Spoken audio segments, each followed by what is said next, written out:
Hey guys, and welcome to a new video on how to do. Today I'll show you how to create a glitch text for free in DaVinci Resolve 18.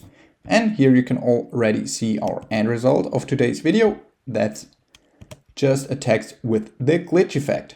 Okay, now to start, you want to drag in a text. From effects under titles, just drag in normal text. You can click it, and it's important to adjust it right now. So let's name it glitch effect like this. Here you can already see it. It's just a normal text.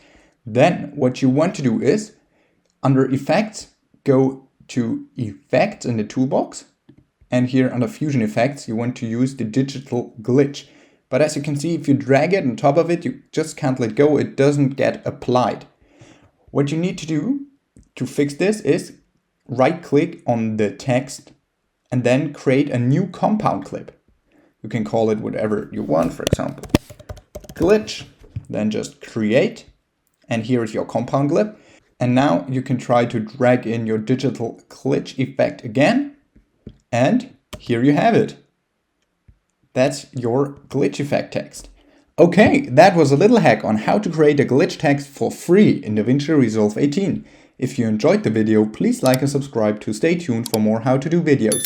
If you have a video suggestion, just let me know down in the comments. See you guys soon.